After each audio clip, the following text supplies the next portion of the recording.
ਇੱਕ ਓੰਕਾਰ ਸਤਿਗੁਰ ਪ੍ਰਸਾਦ। ਸ਼ਲੋਕ ਮਹੱਲਾ ਨਾਵਾਂ।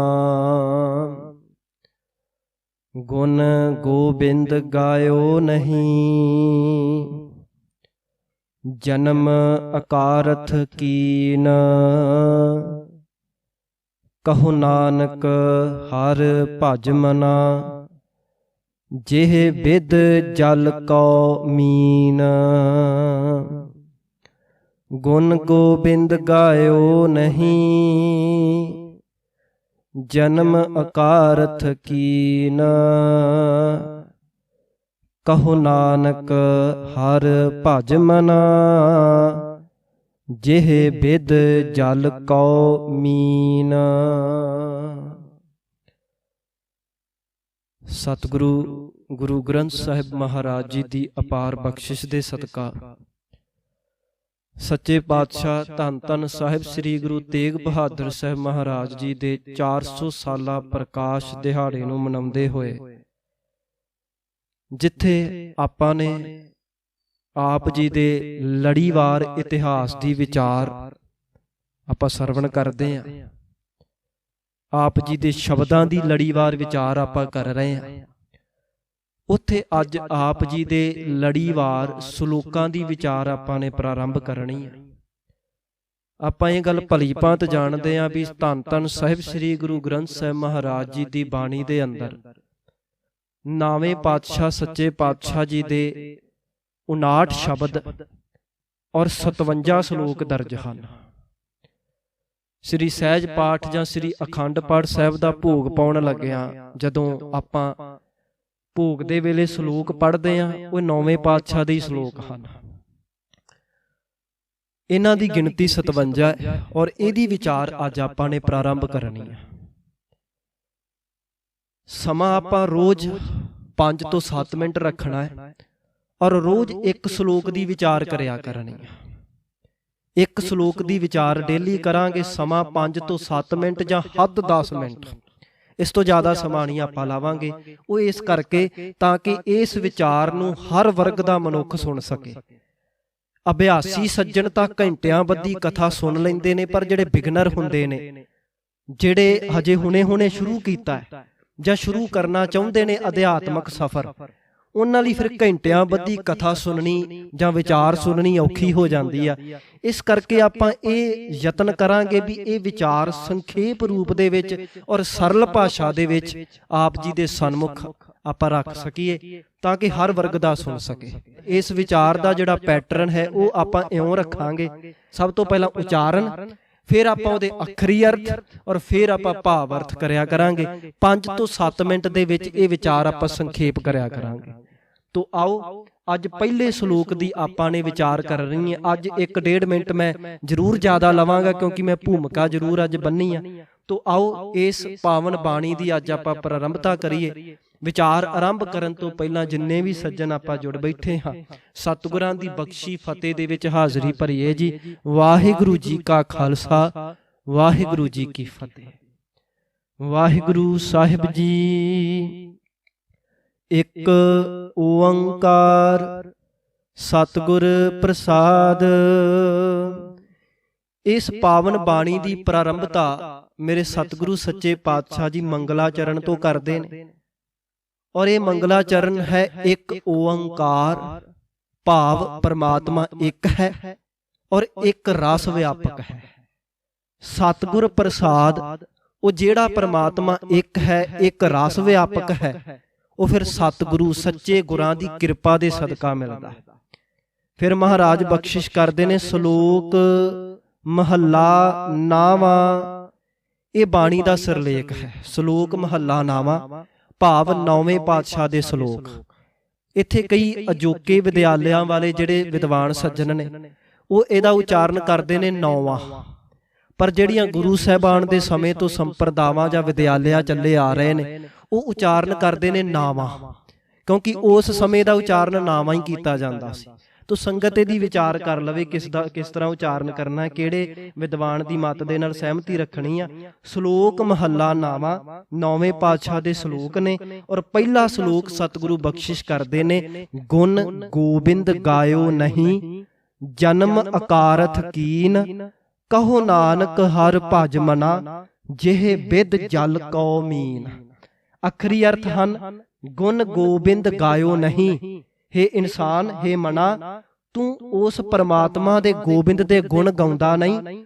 ਜਨਮ ਅਕਾਰਥ ਕੀਨ, ਔਰ ਆਪਣੇ ਜਨਮ ਨੂੰ ਵਿਅਰਥ ਹੀ ਗਵਾ ਰਿਹਾ ਹੈ। ਕਹੋ ਨਾਨਕ ਹਰ ਭਜ ਮਨਾ, ਇਸ ਕਰਕੇ ਹੇ ਮੇਰੇ ਮਨ, ਤੂੰ ਆਪਣੇ ਜਨਮ ਨੂੰ ਅਕਾਰਥ ਨਾ ਗਵਾ, ਵਿਅਰਥ ਨਾ ਗਵਾ। ਉਸ ਪਰਮਾਤਮਾ ਦੀ ਬੰਦਗੀ ਕਰ, ਉਹਦਾ ਭਜਨ ਕਰ। ਕਿਵੇਂ ਕਰਨਾ ਹੈ? ਜਿਹੇ ਬਿਦ ਜਲ ਕਉ ਮੀਨ, ਇਸ ਤਰ੍ਹਾਂ ਕਰਨਾ ਹੈ ਜਿਵੇਂ ਮੱਛੀ ਨੇ ਪਾਣੀ ਦੇ ਨਾਲ ਸੰਬੰਧ ਬਣਾਇਆ ਹੈ, ਤੂੰ ਵੀ ਪਰਮਾਤਮਾ ਦੀ ਬੰਦਗੀ ਦੇ ਨਾਲ ਇਸ ਤਰ੍ਹਾਂ ਦਾ ਸੰਬੰਧ ਬਣਾ ਲੈ। ਆਓ ਇਹਦੇ ਭਾਵ ਅਰਥ ਦੀ ਵਿਚਾਰ ਕਰੀਏ। ਇਹਦੇ ਵਿੱਚ ਸਭ ਤੋਂ ਮੋਟੀ ਜੀ ਗੱਲ ਆਪਾਂ ਇਹ ਸਮਝਣੀ ਆ ਕਿ ਸਾਡਾ ਜੀਵਨ ਉਦੋਂ ਵਿਅਰਥ ਹੋਈ ਜਾਂਦਾ ਹੈ ਜਦੋਂ ਅਸੀਂ ਗੋਬਿੰਦ ਦੇ ਗੁਣ ਨਹੀਂ ਗਾਉਂਦੇ। ਇਹ ਗੱਲ ਮਹਾਰਾਜ ਨੇ ਸਪਸ਼ਟ ਕੀਤੀ ਆ, ਗੁਣ ਗੋਬਿੰਦ ਗਾਇਓ ਨਹੀਂ, ਜਨਮ ਅਕਾਰਥ ਕੀਨ। ਤੇਰਾ ਜਨਮ ਅਕਾਰਥ ਹੋ ਗਿਆ ਹੈ, ਹੋ ਰਿਹਾ ਹੈ। ਕਿਉਂ ਹੋ ਰਿਹਾ ਹੈ? ਕਿਉਂਕਿ ਤੂੰ ਗੋਬਿੰਦ ਦੇ ਗੁਣ ਨਹੀਂ ਗਾਉਂਦਾ। ਜੀਵਨ ਨੂੰ ਸਫਲ ਕਰਨ ਦਾ ਇੱਕੋ ਹੀ ਤਰੀਕਾ ਹੈ, ਗੋਬਿੰਦ ਦੇ ਗੁਣ ਗਾਓ। ਹਾਲਾਂਕਿ ਇਸ ਦੁਨੀਆ ਦੇ ਵਿੱਚ ਲੋਕਾਂ ਨੇ ਵੱਖ-ਵੱਖ ਪੈਰਾਮੀਟਰ ਬਣਾਏ ਨੇ ਆਪਣੇ ਜੀਵਨ ਨੂੰ ਸਕਸੈਸਫੁਲ ਦੱਸਣ ਦੇ। ਕਈ ਸੱਜਣ ਕਹਿੰਦੇ ਜੀ ਮੈਂ ਕੋਠੀ ਪਾਉਣ ਦੇ ਸੁਪਨੇ ਲਏ ਸੀ, ਦੇਖੋ ਮੈਂ ਏਡੀ ਵੱਡੀ ਕੋਠੀ ਖੜੀ ਕਰ ਦਿੱਤੀ, ਮੇਰਾ ਜੀਵਨ ਤਾਂ ਸਫਲ ਹੋ ਗਿਆ, I am a successful person. ਕਿਸੇ ਨੇ ਕਿਹਾ ਜੀ ਮੇਰਾ ਮਕਸਦ ਇੰਜੀਨੀਅਰ ਬਣਨਾ ਸੀ, ਮੈਂ ਬਣ ਗਿਆ, ਮੈਂ ਸਫਲ ਹੋ ਗਿਆ। ਕੋਈ ਕਹਿੰਦਾ ਮੇਰਾ ਮਕਸਦ ਡਾਕਟਰ ਬਣਨਾ ਸੀ, ਮੈਂ ਬਣ ਗਿਆ, ਮੈਂ ਸਫਲ ਹੋ ਗਿਆ। ਪਰ ਸਤਿਗੁਰੂ ਜੀ ਕਹਿੰਦੇ ਤੂੰ ਜੋ ਮਰਜ਼ੀ ਬਣ ਗਿਆ ਹੋਵੇ, ਪਰ ਜੇ ਗੋਬਿੰਦ ਦੇ ਗੁਣ ਨਹੀਂ ਗਾਏ ਤਾਂ ਇਹ ਨਾ ਸੋਚੀ ਵੀ ਤੂੰ ਇੰਜੀਨੀਅਰ, ਡਾਕਟਰ ਜਾਂ ਅਫਸਰ ਬਣ ਕੇ ਸਫਲ ਹੋ ਗਿਆ। ਮਹਾਰਾਜ ਕਹਿੰਦੇ ਤੇਰਾ ਜੀਵਨ ਸਫਲ ਤਾਂ ਗੋਬਿੰਦ ਦੇ ਗੁਣ ਗਾ ਕੇ ਹੀ ਹੋਵੇਗਾ। ਇਹਨੂੰ ਥੋੜਾ ਜਿਹਾ ਇੱਕ ਸੌਖੀ ਜੀ ਉਦਾਹਰਨ ਤੋਂ ਸਮਝਿਓ। ਮੰਨ ਲਓ ਮੈਂ ਇੱਥੇ ਮੁਕਤਸਰ ਸਾਹਿਬ ਦਾ ਰਹਿਣ ਵਾਲਾ ਹਾਂ ਔਰ ਮੈਂ ਜਲੰਧਰ ਪੜ੍ਹਨ ਚਲਾ ਗਿਆ। ਉੱਥੇ ਕਿਸੇ ਯੂਨੀਵਰਸਿਟੀ ਦੇ ਵਿੱਚ ਮੈਂ ਪੜ੍ਹਾਈ ਕਰਨੀ ਆ, ਜਲੰਧਰ ਸ਼ਿਫਟ ਹੋ ਗਿਆ। ਹੁਣ 4 ਸਾਲਾਂ ਦਾ ਮੇਰਾ ਕੋਰਸ ਹੈ, ਜਲੰਧਰ ਮੈਂ ਪੜ੍ਹਨ ਗਿਆ ਹੈ। ਹੁਣ ਉੱਥੇ 4 ਸਾਲ ਰਹਿਣੇ, ਰੋਜ਼ ਤਾਂ ਮੈਂ ਅਪ ਡਾਊਨ ਕਰ ਨਹੀਂ ਸਕਦਾ, ਇਸ ਕਰਕੇ ਲਾਜ਼ਮੀ ਜੀ ਗੱਲ ਆ ਵੀ ਉੱਥੇ ਮੈਨੂੰ ਰਹਿਣ ਦਾ ਪ੍ਰਬੰਧ ਕਰਨਾ ਪੈਣਾ। ਹੁਣ ਗਿਆ ਮੈਂ ਉੱਥੇ ਪੜ੍ਹਾਈ ਕਰਨ ਵਾਸਤੇ ਆ, ਪਰ ਮੈਂ ਪੜ੍ਹਾਈ ਸਹੀ ਢੰਗ ਨਾਲ ਕਰ ਸਕਾਂ ਇਸ ਕਰਕੇ ਮੈਨੂੰ ਰਹਿਣ ਦਾ ਪ੍ਰਬੰਧ ਕਰਨਾ ਪਿਆ। ਮੈਂ ਪੀਜੀ ਲੈ ਲਈ, ਹੋਸਟਲ ਲੈ ਲਿਆ, ਫਿਰ ਖਾਣ ਦਾ ਪ੍ਰਬੰਧ ਕਰਨਾ ਪਿਆ, ਫਿਰ ਸੌਣ ਵਾਸਤੇ ਮੈਨੂੰ ਬੈੱਡ ਚਾਹੀਦਾ ਹੈ, ਗਦੇਲੇ ਚਾਹੀਦੇ ਨੇ, ਛੱਤ ਚਾਹੀਦੀ ਏ, ਹਵਾ ਦਾ ਪ੍ਰਬੰਧ ਕਰਨ ਲਈ ਪੱਖਾ, ਇਹ ਸਾਰੇ ਪ੍ਰਬੰਧ ਕਰ ਲਏ ਗਏ। ਫਿਰ ਆਪਣੀ ਪੀਜੀ ਤੋਂ ਕਾਲਜ ਤੱਕ ਜਾਣ ਲਈ ਮੈਨੂੰ ਵਹੀਕਲ ਚਾਹੀਦਾ ਹੈ, ਉਹ ਵੀ ਪ੍ਰਬੰਧ ਕਰ ਲਿਆ। ਪਰ ਮੰਨ ਲਓ, ਫਰਜ਼ ਕਰ ਲਓ ਵੀ ਮੈਂ ਜਲੰਧਰ ਗਿਆ ਤਾਂ ਪੜ੍ਹਨ ਵਾਸਤੇ ਸੀ ਔਰ ਸਹੂਲਤਾਂ ਦੇ ਵਾਸਤੇ ਮੈਂ ਕਮਰੇ ਦਾ ਪ੍ਰਬੰਧ ਕਰ ਲਿਆ, ਹਵਾ ਦਾ ਪ੍ਰਬੰਧ ਕਰ ਲਿਆ, ਵਹੀਕਲ ਦਾ ਪ੍ਰਬੰਧ ਕਰ ਲਿਆ, ਖਾਣ ਪਾਣ ਦਾ ਪ੍ਰਬੰਧ ਕਰ ਲਿਆ। ਪਰ ਜਲੰਧਰ ਜਾ ਕੇ ਮੈਂ ਬਾਕੀ ਤਾਂ ਸਭ ਕੁਝ ਕਰ ਰਿਹਾ। ਮੈਂ ਪੀਜੀ 'ਚ ਵੀ ਰਹਿ ਰਿਹਾ, ਸੌਂ ਵੀ ਰਿਹਾ ਹਾਂ, ਹਵਾ ਵੀ ਮਾਣ ਰਿਹਾ ਹਾਂ, ਵਹੀਕਲ ਤੇ ਘੁੰਮ ਵੀ ਰਿਹਾ ਹਾਂ, ਰੋਟੀ ਵੀ ਖਾ ਰਿਹਾ। ਪਰ ਜਿਹੜੇ ਕੰਮ ਕਰਨ ਗਿਆ ਸੀ ਪੜ੍ਹਨ ਵਾਸਤੇ, ਉਹ ਕੰਮ ਮੈਂ ਨਹੀਂ ਕਰਕੇ ਆਇਆ। 4 ਸਾਲਾਂ ਦੇ ਵਿੱਚ ਫੇਲ ਹੋ ਕੇ ਆ ਗਿਆ ਤੇ ਲੋਕ ਕੀ ਕਹਿਣਗੇ? 4 ਸਾਲ ਵਿਅਰਥ ਗਵਾ ਕੇ ਆ ਗਿਆ। ਤੇ ਮੈਂ ਹੁਣ ਉਹਨਾਂ ਨੂੰ ਕਹਾਂ ਵੀ ਭਾਈ ਵਿਅਰਥ ਕਿਵੇਂ ਗਏ? ਮੈਂ ਤਾਂ ਉਦੋਂ ਖਾਂਦਾ ਰਿਹਾ, ਸੌਂਦਾ ਰਿਹਾ, ਕਮਰੇ 'ਚ ਰਹਿੰਦਾ ਰਿਹਾ, ਵਹੀਕਲ ਤੇ ਘੁੰਮਦਾ ਰਿਹਾ। ਤੁਸੀਂ ਕਹਿੰਦੇ ਮੈਂ ਵਿਅਰਥ ਹੀ ਗਵਾ ਕੇ ਆ ਗਿਆ, ਸਮਾਂ ਵੇਸਟ ਕਰਕੇ ਆ ਗਿਆ, ਇਹ ਕਿਵੇਂ ਹੋ ਸਕਦਾ? ਤਾਂ ਲੋਕ ਕਹਿਣਗੇ ਭਾਈ ਤੂੰ ਉੱਥੇ ਜੋ ਮਰਜ਼ੀ ਕਰਦਾ ਰਿਹਾ ਹੋਵੇ, ਪਰ ਉੱਥੇ ਗਿਆ ਤਾਂ ਤੂੰ ਪੜ੍ਹਨ ਵਾਸਤੇ ਸੀ ਨਾ, ਤੇ ਜਿਹੜਾ ਅਸਲ ਮਨੋਰਥ ਤੇਰਾ ਪੜ੍ਹਾਈ ਕਰਨਾ ਉਹ ਨਹੀਂ ਕਰਕੇ ਆਇਆ, ਤੇ ਉੱਥੇ ਤੂੰ ਜੋ ਮਰਜ਼ੀ ਕਰਦਾ ਰਹਿੰਦਾ, ਸਭ ਕੁਝ ਵਿਅਰਥ ਹੀ ਸੀ। ਤੂੰ ਸਫਲ ਤਾਂ ਹੋਣਾ ਸੀ ਜਿਹੜਾ ਕੰਮ ਕਰਨ ਗਿਆ ਸੀ, ਜੇ ਉਹ ਕਰਕੇ ਆ ਜਾਂਦਾ, ਪੜ੍ਹਾਈ ਦੇ ਵਿੱਚ ਅੱਵਲ ਹੋ ਕੇ ਆਉਂਦਾ, ਫਿਰ ਤੈਨੂੰ ਸਫਲ ਮੰਨਣਾ ਸੀ। ਇਸੇ ਤਰ੍ਹਾਂ ਸਾਡੇ ਸਤਿਗੁਰਾਂ ਨੇ ਸਮਝਾਇਆ, ਭਾਈ ਇਸ ਦੁਨੀਆ ਤੇ ਅਸੀਂ ਇੱਕੋ ਮਕਸਦ ਲੈ ਕੇ ਆਏ ਆ, ਉਹ ਹੈ ਭਈ ਪ੍ਰਾਪਤ ਮਾਨੁਖ ਦੇ ਹੁਰੀਆ, ਗੋਬਿੰਦ ਮਿਲਣ ਕੀ ਇਹ ਤੇਰੀ ਬਰੀਆ। ਰੱਬ ਨੂੰ ਪਾਉਣ ਦਾ ਮਕਸਦ ਲੈ ਕੇ ਅਸੀਂ ਇਹ ਮਨੁੱਖਾ ਦੇਹੀ ਧਾਰ ਕੇ ਆਏ ਆ। ਜੇ ਅਸੀਂ ਰੱਬ ਨੂੰ ਪਾਉਣ ਦੇ ਵਸੀਲੇ ਯਤਨ ਕਰ ਰਹੇ ਆ, ਫਿਰ ਤਾਂ ਬਾਕੀ ਸਾਰੀਆਂ ਸਹੂਲਤਾਂ ਪ੍ਰਵਾਨ ਨੇ। ਫਿਰ ਤੇਰਾ ਅਫਸਰ ਬਣਨਾ ਵੀ ਪ੍ਰਵਾਨ, ਡਾਕਟਰ ਬਣਨਾ ਵੀ ਪ੍ਰਵਾਨ, ਕੋਠੀ ਪਾਉਣੀ ਵੀ ਪ੍ਰਵਾਨ, ਸੋਹਣੇ ਪਦਾਰਥਾਂ ਦੇ ਵਿੱਚ ਰਹਿਣਾ ਵੀ ਪ੍ਰਵਾਨ। ਇਹ ਪ੍ਰਵਾਨ ਤਾਂ ਹੈ ਜੇ ਅਸਲੀ ਮਕਸਦ ਦੇ ਨਾਲ ਜੁੜਿਆ ਰਹੇਗਾ। ਪਰ ਜੇ ਅਸਲੀ ਮਕਸਦ ਗੋਬਿੰਦ ਦੇ ਗੁਣ ਗਾਉਣੇ ਛੱਡ ਦਿੱਤੇ ਤਾਂ ਬਾਕੀ ਸਾਰੇ ਕੰਮ ਕੀਤੇ ਤੇਰੇ ਵਿਅਰਥ ਨੇ। ਇਸ ਕਰਕੇ ਮਹਾਰਾਜ ਕਹਿੰਦੇ ਨੇ ਗੁਣ ਗੋਬਿੰਦ ਗਾਇਓ ਨਹੀਂ, ਜਨਮ ਅਕਾਰਥ ਕੀਨ। ਇੱਥੋਂ ਆਪਾਂ ਇਹ ਸਮਝਣਾ ਹੈ ਵੀ ਇਹ ਨਹੀਂ ਵੀ ਅਸੀਂ ਅਫਸਰ ਨਹੀਂ ਬਣਨਾ, ਡਾਕਟਰ ਨਹੀਂ ਬਣਨਾ, ਸਭ ਕੁਝ ਬਣੋ, ਪਰ ਇਹ ਧਿਆਨ ਰੱਖੋ ਵੀ ਉਹ ਸਾਡੇ ਸਾਰੇ ਸੈਕੰਡਰੀ ਮਕਸਦ ਨੇ। ਪ੍ਰਾਇਮਰੀ ਮਕਸਦ ਸਾਡਾ ਗੋਬਿੰਦ ਦੇ ਗੁਣ ਗਾਉਣਾ ਹੈ।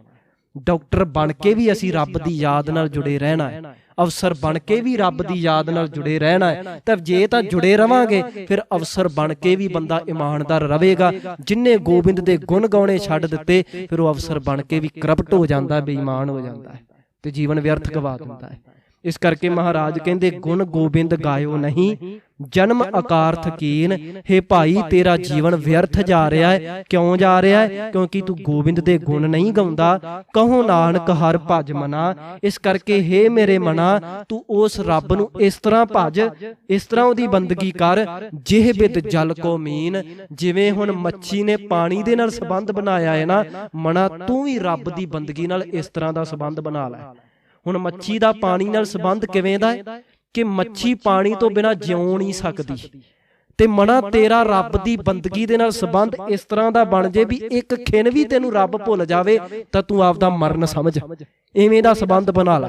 ਦੂਜਾ ਭਾਵ ਮੱਛੀ ਸਦੀਆਂ ਤੋਂ ਪਾਣੀ ਦੇ ਵਿੱਚ ਰਹਿ ਰਹੀ ਹੈ ਪਰ ਮੱਛੀ ਕਦੀ ਪਾਣੀ ਤੋਂ ਅੱਕੀ ਨਹੀਂ। ਤੇ ਬੰਦਿਆ ਤੂੰ ਰੱਬ ਦੀ ਬੰਦਗੀ ਦੇ ਨਾਲ ਇਸ ਤਰ੍ਹਾਂ ਜੁੜ ਕਿ ਜਪ ਜਪ ਕੇ ਵੀ ਤੂੰ ਰੱਬ ਤੋਂ ਕਦੀ ਅੱਕੀ ਨਾ। ਇਸ ਤਰ੍ਹਾਂ ਉਹਦੇ ਨਾਲ ਸੰਬੰਧ ਬਣਾ। ਹੁਣ ਅਸੀਂ ਘੰਟਾ ਕੁ ਨਿਤਨੇਮ ਕੀ ਕਰਦੇ ਆ, ਅੱਕ ਜਾਂਦੇ ਆ। 5 ਮਿੰਟ ਵਾਹਿਗੁਰੂ ਕੀ ਕਹਿ ਲਿਆ, ਅੱਕ ਜਾਂਦੇ ਆ। ਪਰ ਹੇ ਮੇਰੇ ਮਨਾ ਤੂੰ ਉਸ ਰੱਬ ਦੇ ਨਾਲ ਸੰਬੰਧ ਇਸ ਤਰ੍ਹਾਂ ਬਣਾ ਜਿਵੇਂ ਮੱਛੀ ਨੇ ਪਾਣੀ ਨਾਲ ਬਣਾਇਆ ਹੈ। ਜਿਵੇਂ ਮੱਛੀ ਪਾਣੀ ਤੋਂ ਅੱਕਦੀ ਨਹੀਂ, ਮਨਾ ਤੂੰ ਵੀ ਰੱਬ ਦੀ ਬੰਦਗੀ ਕਰਦਿਆਂ ਕਰਦਿਆਂ ਕਦੀ ਅੱਕੀ ਨਾ। ਤੋ ਸਤਿਗੁਰੂ ਜੀ ਕਹਿੰਦੇ ਨੇ ਗੁਣ ਗੋਬਿੰਦ ਗਾਇਓ ਨਹੀਂ, ਜਨਮ ਅਕਾਰਥ ਕੀਨ। ਕਹੋ ਨਾਨਕ ਹਰ ਭਜ ਮਨਾ, ਜਿਹ ਬਿਦ ਜਲ ਕੋ ਮੀਨ। ਹੇ ਮੇਰੇ ਮਨ ਤੂੰ ਵੀ ਉਸ ਪਰਮਾਤਮਾ ਨੂੰ ਇਸ ਤਰ੍ਹਾਂ ਭਜ, ਉਹਦੀ ਬੰਦਗੀ ਦੇ ਨਾਲ ਇਸ ਤਰ੍ਹਾਂ ਸੰਬੰਧ ਬਣਾ ਲੈ ਜਿਵੇਂ ਮੱਛੀ ਨੇ ਪਾਣੀ ਦੇ ਨਾਲ ਬਣਾ ਲਿਆ। ਤੋ ਇਹ ਪਹਿਲੇ ਸ਼ਲੋਕ ਦੀ ਵਿਚਾਰ ਕਰਦੇ ਆ। ਬੇਅੰਤ ਭੁੱਲਾਂ ਸੰਗਤ ਜੀ ਬਖਸ਼ ਦੇਣਾ ਜੀ। ਅਗਲੇ ਸ਼ਲੋਕ ਦੀ ਵਿਚਾਰ ਆਪ ਸਾਰਿਆਂ ਨੇ ਸਰਵਣ ਕਰਨ ਵਾਸਤੇ ਜ਼ਰੂਰ ਹਾਜ਼ਰੀ ਭਰਨਾ। ਵਾਹਿਗੁਰੂ ਜੀ ਕਾ ਖਾਲਸਾ, ਵਾਹਿਗੁਰੂ ਜੀ ਕੀ ਫਤਿਹ।